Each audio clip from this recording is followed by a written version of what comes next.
during high-level work assignments and a seminar series. We also have our summer interns who are representing a number of US universities and completing internships here with German companies. Okay. And we have some of their host company representatives here as well, and I'd just like to thank you. I'd extend a special thanks to them for mentoring an international trainee and intern this summer. We also have participants of our Welcoming Communities Transatlantic Exchange, which is an exchange for German and American integration practitioners who work with refugees and immigrants at the local level, and our very own Cultural Vistas Fellows, one of 3 groups around the world who are completing internships this summer. We also have alumni here from the Congress Bundestag Youth Exchange for Young Professionals, from the Robert Bosch Foundation Fellowship, and from our Train USA program, which brings about 4,500 individuals to the US every year to complete practical internships. And we have members of our Alpha Fellowship Program Network, which sends 18 emerging leaders to Russia every year. And we have a very special group of visitors here today, which are staffers or the delegation from the United States of the Congress Bundestag Bundesrat Staff Exchange. They're a group of 10 Americans who are usually working very hard on Capitol Hill and are this week working very hard in Berlin, and will be receiving then their German counterparts in October in Washington, D.C. And I'd also like to give a special thanks to my colleagues who came here from New York, Jennifer, whom I'll introduce in a moment, Anna Oberle, our Vice President, Linda Boughton, our Chief Operating Officer, and Nina Rissman. Nina, where are you? Without whom this evening wouldn't have been possible. Yeah, thank you, Nina, for organizing everything, and thanks to our team here in Berlin as well. So as you can surmise from that list of programs that I mentioned, Cultural Vistas deals with a number of individuals in various professional settings and with various skill sets. And I think one of the things that I really enjoy about working for Cultural Vistas in my job is that we get to meet so many different people with various skill sets and backgrounds and such diverse backgrounds. And I hope that you'll all take this opportunity this evening also to get to know one another, and after the conversation to go out on the beautiful views over Pariser Platz and enjoy a conversation with one another as well. So most of the people in this room this evening have had international experiences abroad, some sort of professional experience abroad, be it 1 week, be it a year, be it 2 years. And I think that you can all agree that going abroad helps us to change our perspective and get a new perspective on our work and on our careers. And I think that shift in perspective is very important in changing times and is important in our professional lives. No matter what jobs we go on to do, it helps us deal with ambiguity, it helps us deal with uncertainty when times are very uncertain and rapidly changing, as they are in a number of respects right now, internationally, in the transatlantic relationship, et cetera. And so I think it's very timely that we're having this discussion today to talk about the advancement of global skills and how that intersects with the future of work. And so I'm pleased to introduce our speakers for this evening. Jennifer Clinton is Cultural Vistas CEO and President and has been with the organization since November of 2017. She's based in our Washington, D.C. office and is here in Berlin for the first time, so a warm welcome to our office here in Berlin, Jennifer. And Florian Peter represents McKinsey & Company and focuses on digital trends and the changing workplace. And I'm sure we're in for a very interesting discussion and hope that we can all continue the conversation among ourselves after they're finished. But without further ado, I'll hand it over to you guys. Thank you, Will. Thank you, Will. It's great to be here this evening. What a beautiful afternoon, evening to look out on the plots here. And as Will mentioned, my first time in Berlin and really enjoying the beauty of the city and mostly the people, getting to know this wonderful place and our office here. So thank you. This year is actually a really big and important year for Cultural Vistas, as we will be celebrating our 55th anniversary later this year. We're very excited about it, and many of the programs that are represented here tonight, whether the Bosch Fellowship Program or the CBYX program or the Alpha program, the Bosch and the Fellowship program are actually celebrating their 35th anniversaries, which is a big, big milestone for both of those very important programs that really help strengthen the transatlantic relationship that we know is so, so important. So this is kind of a kickoff event to a number of conversations and events that we're going to be having throughout the course of the year, culminating in a big symposium and gala event that we're going to be doing on September 27th in New York City. So we'd love to have you join us for that or be there in spirit with us. But today, the conversation we're going to have today is really talking about the future of work and how important it is that we all are thinking about this important topic that is on our minds very regularly. And we're really happy and honored to have Florian Peter with us today, who, as Will mentioned, is an associate partner at McKinsey in working in digital McKinsey and doing some really, really fascinating work. And what's, I think, really interesting about Florian is his experience both in the US and in Germany, and kind of bringing those worlds together in the realms of design thinking, innovation, and entrepreneurship. Florian launched 2 businesses and has had some really interesting experiences in doing that, and both succeeding and I'm sure in experiencing some failures as well. And has really has a flair for spotting and interpreting emerging business trends. And the trend of the future of work is something that we'll be talking about today. But Florian, I'd love to first welcome you. Thank you for joining us today. Thank you. And tell us a little bit about your role at McKinsey now, and maybe a little bit about your background. Sure, I'd be happy to. So happy to be here, happy to have the chance to engage in this conversation about the future of work. So maybe I'll start with my background. I was born in Berlin, actually, and then moved to the States as a kid and spent some time there, went back to Berlin and went to the John F. Kennedy School here in the city. And so I had this early exposure to both cultures and decided to move to the States after I graduated university and set up different businesses in the United States, which was an entrepreneurial society at large, and it was much easier starting businesses. So moving there straight out of college, I was able to, get a visa as a kind of foreign business person. I was able to set up my own little office on Canal Street downtown. And when the people at the, I don't know which institute it was, I had to get my visa kind of stamped. They were like, Canal Street, isn't that dangerous? And it was a little dangerous back then, but it was kind of bustling as well in terms of startup activity already back then, 1997. So I had a few businesses, and as you mentioned, some of them failed, obviously. So it's something of a risk-taking culture that you embrace in the States. And then, long story short, 16 years later, I moved back to Berlin and had the chance to kind of take that experience and that knowledge back to Germany and benefit from that now, obviously, this kind of diverse exposure to both cultures, because here it's not as much about failure. It's more about precision, and it's about being kind of optimizing and exploiting what you do really well already, and kind of engineering culture.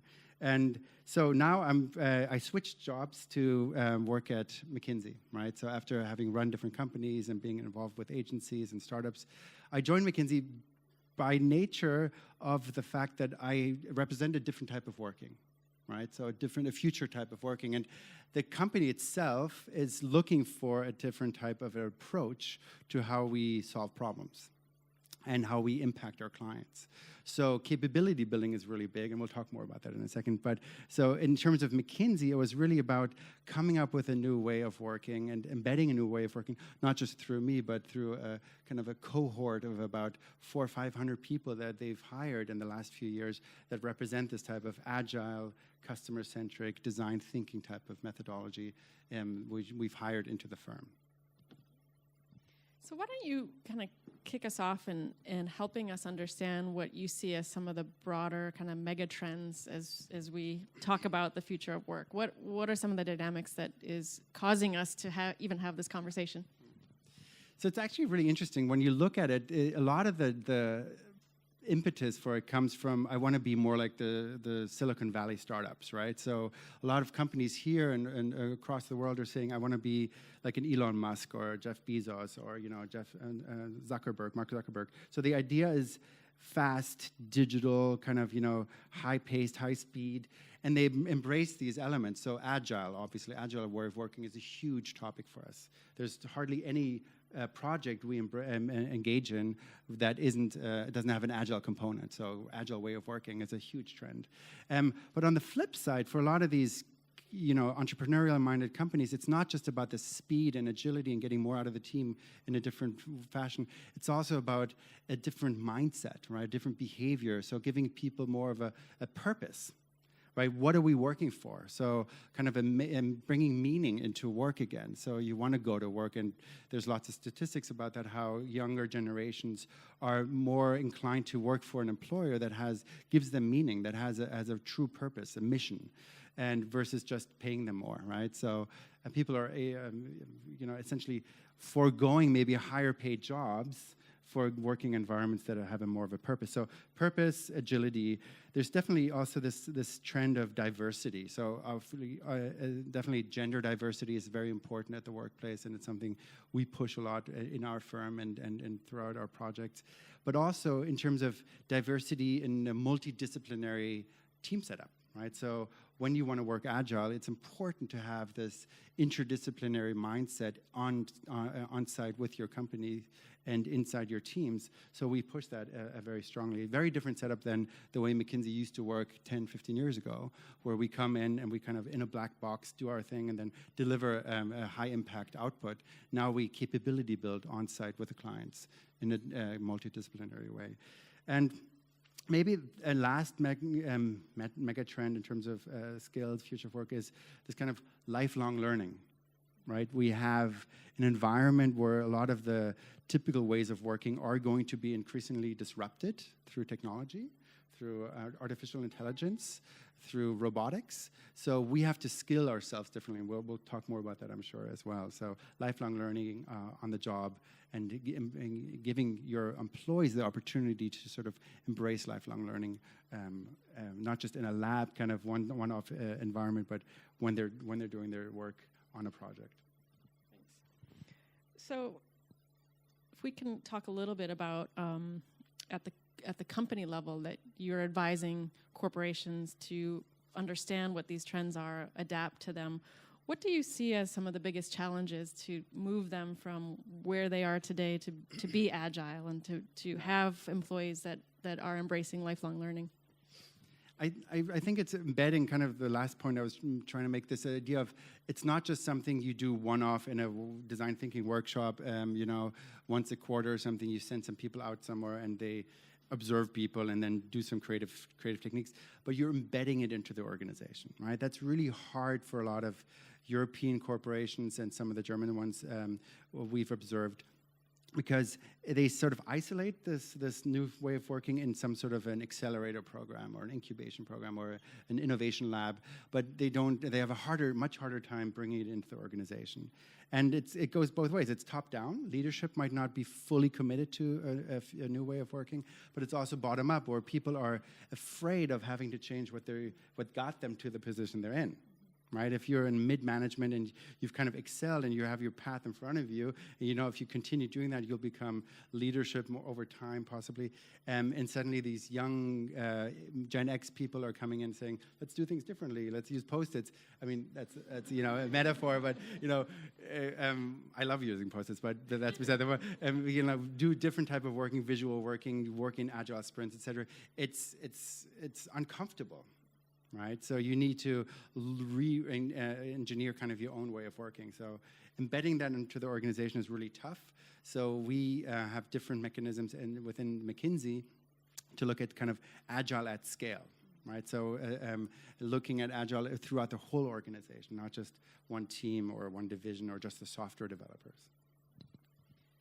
So I've been studying up on, McKinsey puts out a lot of really, really interesting reports, and one of the statistics that has come out recently in the notion of skilling and reskilling is that they note that 14% of the global workforce may need to switch occupational categories, which is it's a big number. And if I'm somebody that went and studied a particular subject or skill, and now I'm finding myself those skills not necessarily being relevant. How do I cope with that, and how are employers helping me cope with that? Yeah. So as I mentioned, there's a lot of programs being put in place continually to upskill the workforce. It depends on the kind of maturity of the companies, how widely they're doing it, as I mentioned, how much they're scaling it through the organization. And we've done some of the research around that at McKinsey, and some of the reports you mentioned. Some of the figures there are quite interesting in terms of the German companies actually are looking at it more sort of in a kind of, I'm retraining my people, and that's how I will scale this in the organization. Whereas, interestingly, the American companies, so I think 50% of the German companies we interviewed on this said they were going to face the future of work in terms of reskilling. In the United States, it was much less, right? So in reskilling, I think retraining for them was only a quarter of the workforce. They really the US wants to address this issue in terms of hiring. So they're looking to hire the talent in, which will probably result in, again, I'm not an expert in exactly these kind of organizational design changes, but it'll result in a lot of younger target groups being hired in, or from different backgrounds, and the existing workforce will have to adapt or get out, right? So that's tough. And obviously, and as I've just mentioned in the example of some of the people who are uncomfortable with this, it's not just about the skills, but I think what's really important as well, it's about the mindset, right? The behavior of the people. And that's hard to change in the organization, especially if you're a very big corporation where it's evolved over decades, right? A lot of these companies have been around for many decades. So I think skills is one element of it, but the mindset, the behavior, kind of the values that the company embraces have to adapt as well. So you brought up the point on kind of comparing the U.S. and Germany and how they're approaching this skilling or reskilling, and noting that the U.S. is taking this approach on new hires, not necessarily adjusting their current workforce.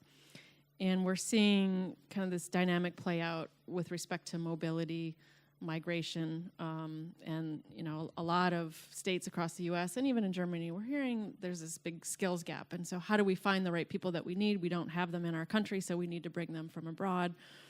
How do you see that dynamic playing out over time within businesses? Right. Well, and the type of projects we staff and we set up, as I mentioned earlier, are very multidisciplinary by nature. That's how good agile teams work. So multidisciplinary can mean that you bring on the different skills, but it also should mean that you bring on different mindsets, as I mentioned. So we thrive, or we cherish, when there's people from different cultures participating in these projects, because they bring a different nuance to the way we work. Kind of this multicultural setup is very important, I think, to the future of work. So giving people kind of like an environment where that can coexist and they can bring in their whole self. And it's not just about the programmers, the developers kind of in one area, and the marketeers in the other, but also giving the cultures a playground where they can interact is really important. And at our firm, we have a big push right now with new leadership that wants to promote this global mobility, right? So we feel that the world needs more practitioners that are exposed to these different cultures. And I'm a big fan of it, having had that background in having grown up in Germany and the States, and then being exposed to both cultures and on a work level as well. So I think global mobility is essential to kind of getting this future of work right. Because the thing we didn't cover yet, but I'll just put it out there, I think a lot of the uncertainty of people on a wider scale is about they have to navigate this complexity in the future, right? You mentioned it at the beginning in your introduction, this idea that the world's changing very fast, and this exponential growth of technology is just starting, right? It's going to accelerate.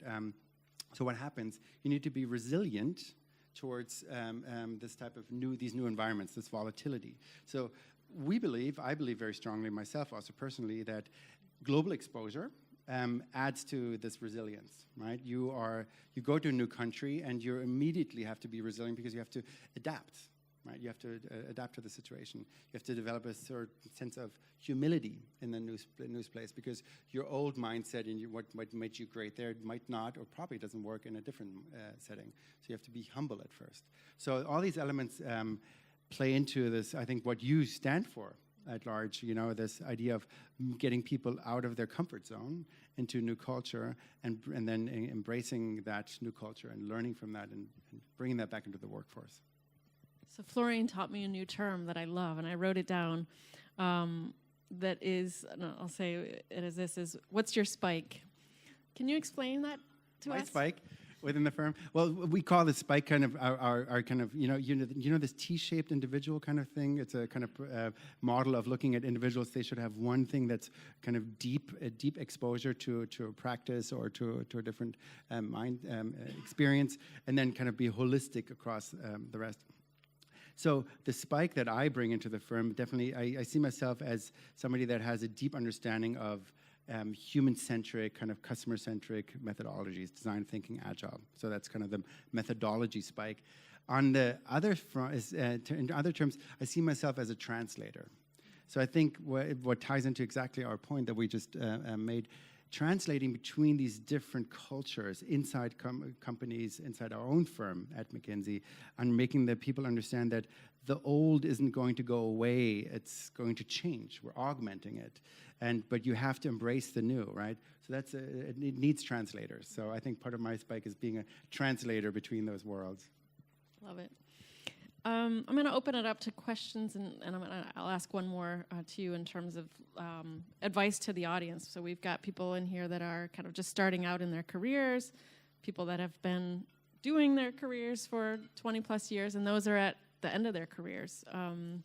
What advice do you have for us? I think, well, it's a good question. Advice, it depends on the audience, I guess. But I think overall, be playful, right? I think we need to be more experimentative.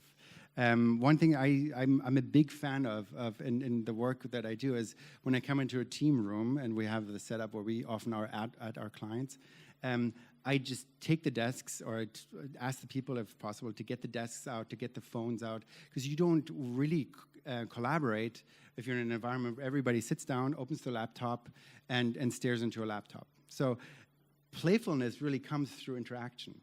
So I think try that in your own work. You know, if you're young or if you're older already, if you're more experienced, no matter what, go out of the comfort zone, get rid of that sort of like isolated type of work, and go get into an environment where you can interact, where you can communicate with people on the wall. I mean, that sounds a little kind of simple right now, but putting things on wall in front of each other is a great way of sharing things, of cross-pollinating. So Post-its work well for that, but not just Post-its. We sketch a lot. We put things, just hang things that we print out, because then you can really kind of mix and match together in the room. And if you do that on a laptop, it doesn't really work. A laptop work is linear, right? You're just looking at kind of like a train of thought, a PowerPoint, or a website. So playfulness. Dare to be playful. Dare to come out of your comfort zone and experiment. Thank you. That's great advice. I'm going to turn it over to you all to feel free to ask Florian any questions that you have.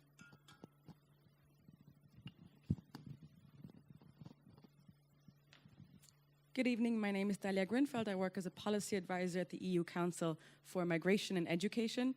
And as I work in education, we're talking about the future of work, but one of the biggest problems I see is that when I look at school systems in Europe, but also Germany specifically, and university systems, we are obligated to choose one topic or maybe two if you're lucky to study. So this whole idea of interdisciplinary learning is not implemented at all. And I find it very difficult to say to students after they graduate, now you have to work in different mindsets, and now you have to open up to different questionnaires and types of working. So my question would be, can we implement that in universities and schools already? And if so, how? Because I do not see the bridge there yet. Yeah, great question. So again, I'm not an expert on education or migration. I don't want to claim that sitting here, representing the firm. But I do have a personal opinion about that. Obviously, having two daughters, who are 10 and 13, and they've been exposed to both educational systems. And so the U.S. model is a lot more about co-creation, about project work, about partnering up with people, and then digging into a topic and then presenting it at after a given amount of time. So it's a lot more about, dealing with multidisciplines and engaging and being playful, kind of. And then they were exposed here to the system, and they were shocked how frontal it can be still. Not always. Even the German educational system is warming up to it, but it's still way behind. So I would think, and the proof of point is they're excelling. They're doing really well, right? So they're fortunately. It didn't get that from their dad. They have good grades because I think they bring in both elements. So they're studious, but they also can interact and do project work. So I think how will that, to your question, how will that embed itself into the educational, higher education system? I don't actually know very well. I don't have personal exposure to that through my daughters yet.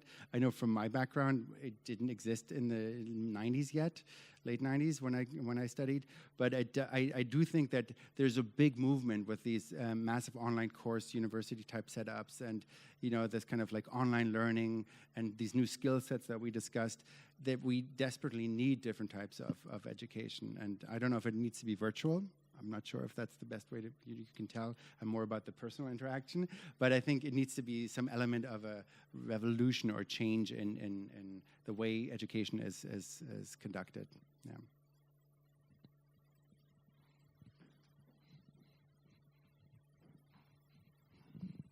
Hello, my name is Bettina Gardner. I'm with the Bosch 34 fellowship program here. And my question is regarding lower skilled or low and mid-skilled workers.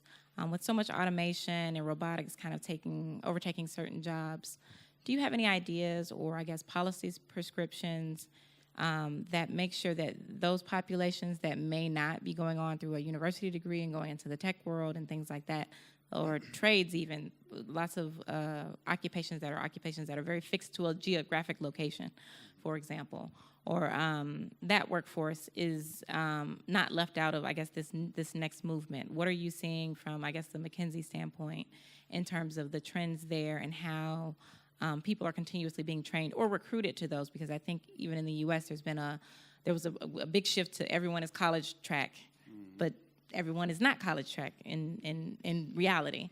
And what do you see, and I think also when comparing the U.S. and Germany as the kind of the trends in the lower skill workforce. Right. Again, I wouldn't want to take a McKinsey perspective on this because I don't work in that space within the firm in kind of organizational design, education. But I do have I think I have an opinion from my perspective of digital McKinsey and how this new workforce, this new skill set that we need, that we've been discussing, impacts that. So I think there are a couple of core skills that I would say anybody can have and bring to the table and benefit from that aren't definite and aren't related necessarily, correlated to your educational level, right? So a couple of them are kind of this creativity, right? So I think a lot of people coming from different levels of education can also be very, very creative about going about the way they work and be exposed to it. So bring creativity into the workplace is a trait, it's a trend in itself to foster that more, right? So if we could develop policies, to your question, that would promote creativity even from lower educated people, I think they could embed themselves very well, because in an automated world with artificial intelligence and robotics, et cetera, taking jobs, creativity is going to still be very much in demand, right? Another trait that's key will be kind of emotional intelligence, right? So in the workforce, having kind of this emotional IQ, as it's often called, is going to be ever more important. I don't think that comes from necessarily an Ivy League education. Probably oftentimes it doesn't, right? So having a true emotional intelligence, maybe I would even go as far as kind of having a kind of in Germany we say Bauernschlau, or in English you might say kind of street sensibility, about, kind of the way these teams are set up is very important. So if we can foster that, and again, I don't have the prescription for that, but I would see these are some of the traits that you can transport quite well even from other audiences that might not have higher education. In Germany, as most of the people here, I'm sure, are much better experts on than I am, there's a strong and tradition of vocational education, right? So I always grew up, and I told my American friends that, you know, when you graduate after 10 years of high school, and you go into a vocational education, you're going to have your Mercedes earlier than I am, right? So you're proud about that vocational training, and you're becoming a plumber, a carpenter, a painter, and you know the trajectory is a lot faster getting to kind of like a stable income. So there's a pride in that, right? They wear their great outfits that are all like color-coded, like the white painter outfit, the blue, I guess, electricians. So there's a great pride in that. So I'm saying, again, it's something I'm just observing as an individual. When you're in the States, there's a much less kind of connection to vocational trainings and kind of lower skilled jobs being proud of what they do, right? So what will happen when automation takes over, right? I'm not sure, again, not being expert in that field, how much of that is affected, but I do think, you know, you will always have a great demand for carpenters, painters, plumbers, et cetera, doing their jobs and being proud of what they do, right? So giving them that platform, I guess, is really important.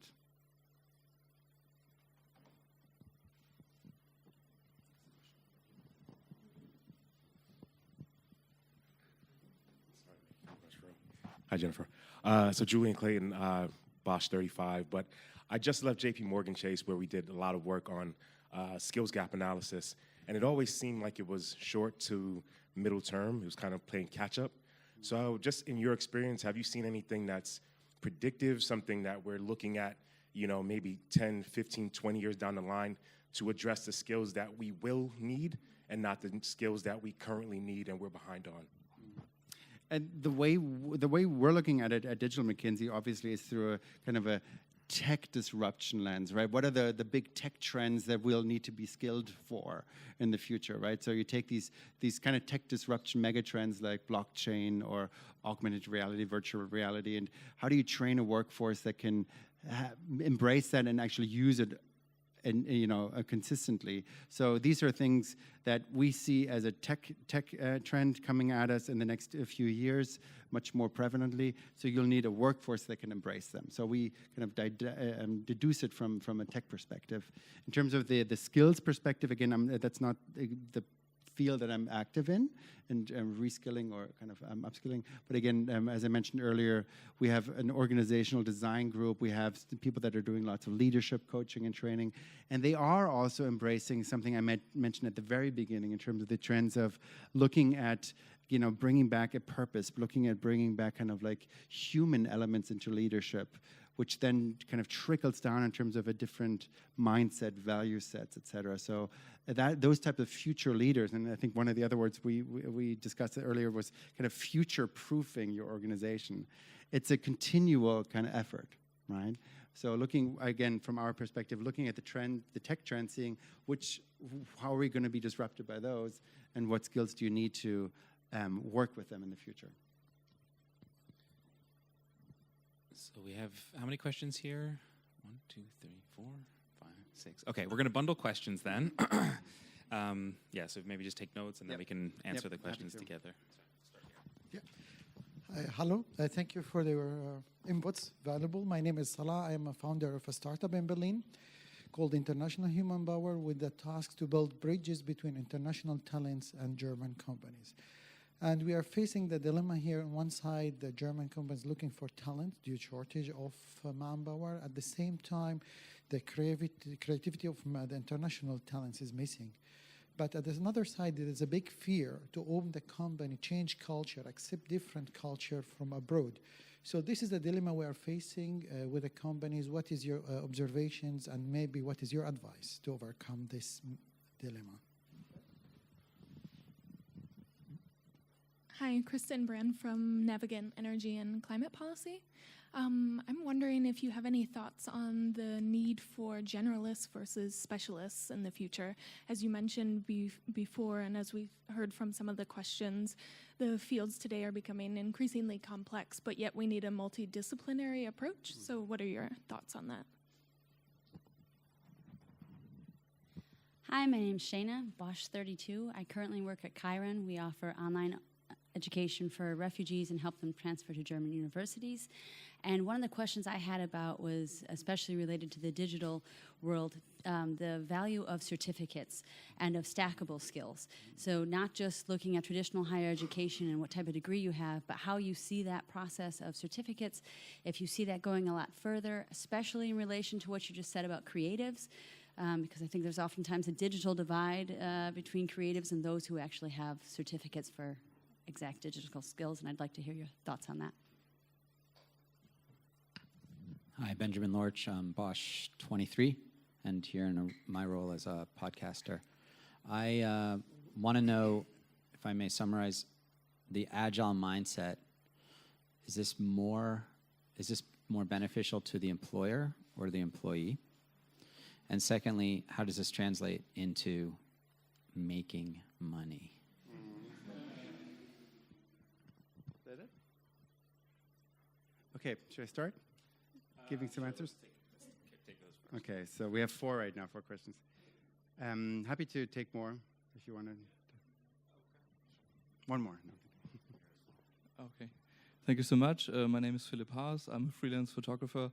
Glad to be here tonight and joining Cultural Vista in New York for, I think, 5 years ago. So I just wanted to ask, because I'm very creative in different fields, and sometimes I'm thinking about how to finance all the ideas and to come to, companies which are big enough and have a ear for me and my ideas. So that's the question. How can we develop that together, maybe? Yeah. So I'll start with the first ones. I probably butcher these names. Salah, yeah, they're great. So your question was around creativity missing with international talent, but the need to kind of staff people internationally, especially in the startup environment or tech environments, right? And there being kind of like an apprehension to bring them on from abroad. So I think there's certain fields where there's a shortage, a definite shortage of skills and programmers and deep like machine learning programmers. So companies are chomping at their bits trying to get them here, and no matter if they're creative or not. But I agree with you that there's this level of creativity needed in a team to function, this agile team, multidisciplinary team. So one of our experiences has been that if you bring people from different groups that might not have this natural creativity that's bubbling like the US Americans often have, et cetera, you can kind of augment it in your team. So you have people that are a little bit more introverted, let's say, that might not be as creative, but they function in the team very well if you can integrate it through people that kind of pick them up, so that play the translator role that I mentioned earlier from my end. So I think matching the right team set and having this right team composition is essential to balancing a need for creativity that you might not find in these developers. So we are on our projects oftentimes have different modes of working. So there's this kind of working on the walls with Post-its and creativity, and then there's areas in the team rooms, or there's times throughout the day and the week where we say, okay, it's individual work, it's laptop work, right? It's more focused. So and both types of work have to coexist, right? But you have to kind of make them work together and translate between them. The second question, I think, and Christine, your question about the generalists versus specialists.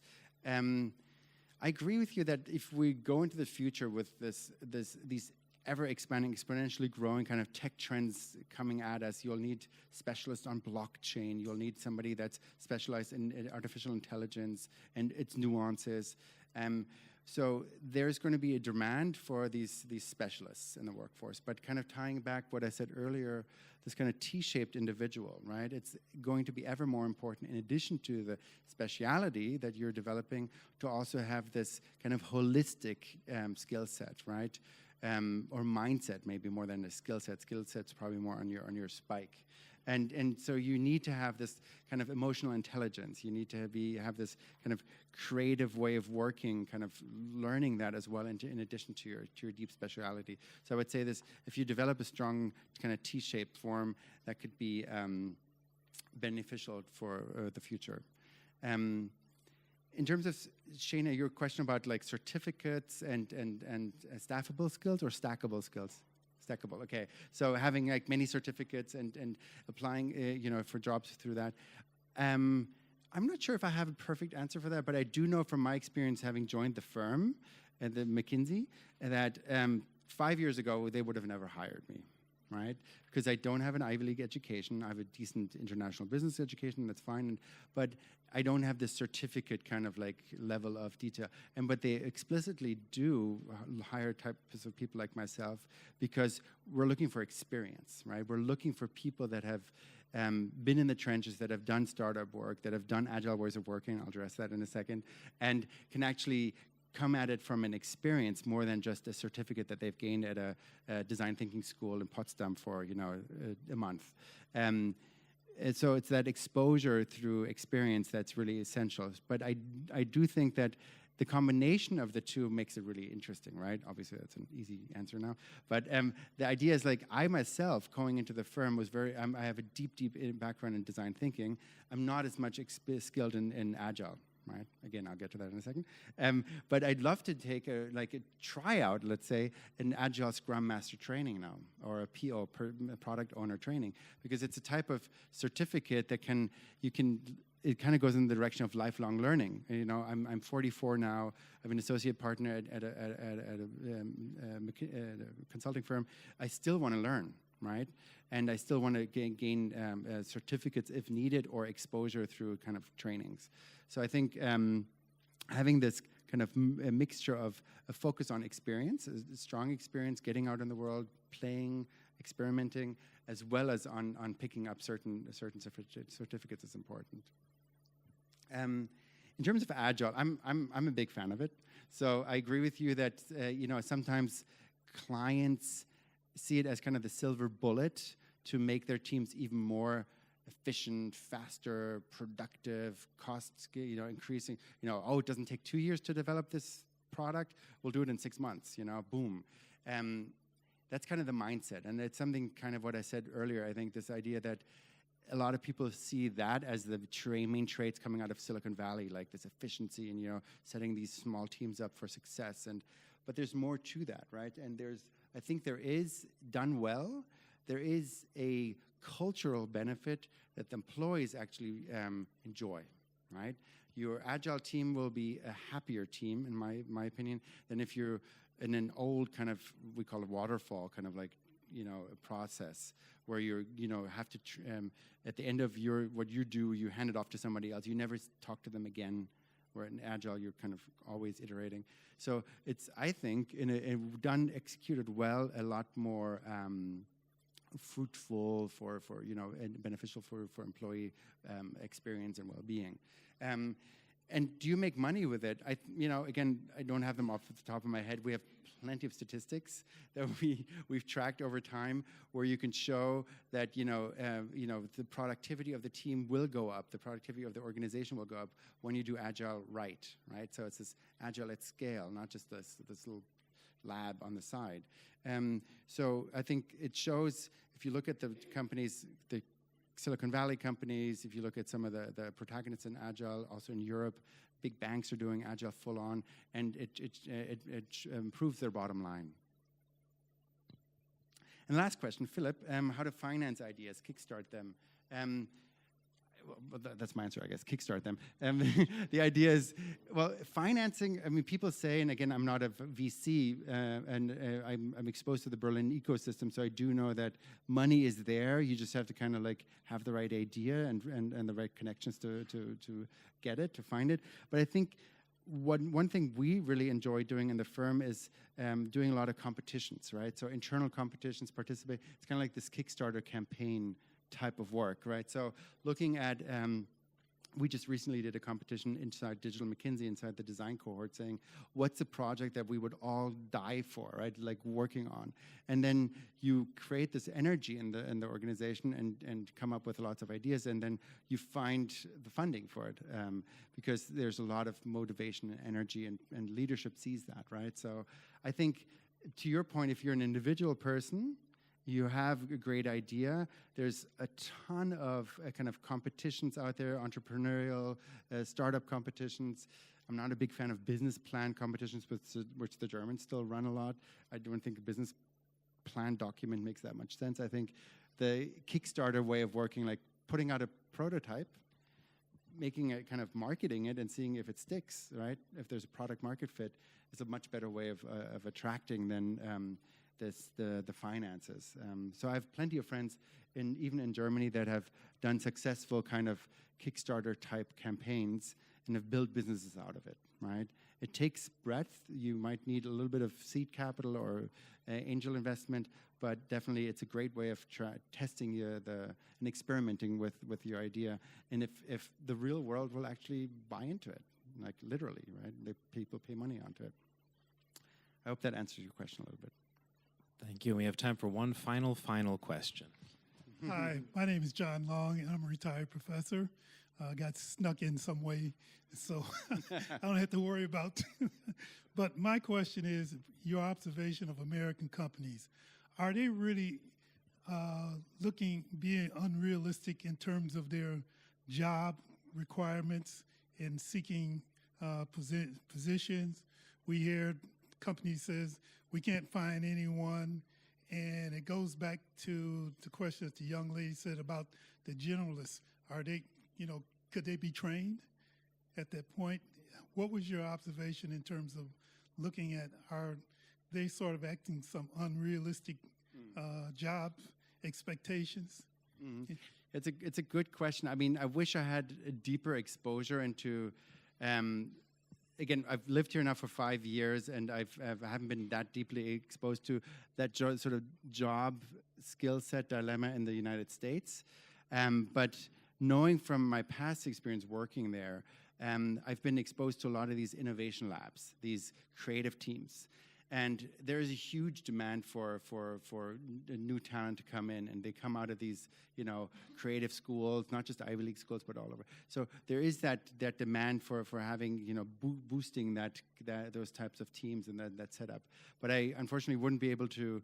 I would probably give you a really good answer to your specific question, like, is the skills shortage made up, or is it, I guess that's kind of your question, right? Or is it something they could be trained to do? So I wish I knew more about that, but I don't from my experience and exposure. Okay, I think we'll wrap it up in the kind of more of the formal discussion and move to networking, informal conversations. I want to thank you, Florian, for sharing so many great perspectives with us. And thank you all for being here. And just a little bit of a call to action to all of you to stay engaged with us. We're in a really creative time right now, particularly given how the dynamics are and how kind of the workplace is changing. We're really at the center between education and the workplace, and our mission goal is to really help prepare all of our participants during their time spending with us doing internships abroad or international experiences. So it's an important mission for us, particularly at this given time. And so there's many, many ways for you to be involved with us, whether it's by coming to events like this, hosting interns, spreading the word about our different programs, or contributing to our organization. So I thank you for being here, and want to continue the conversation with you tonight and into the future. So thank you all.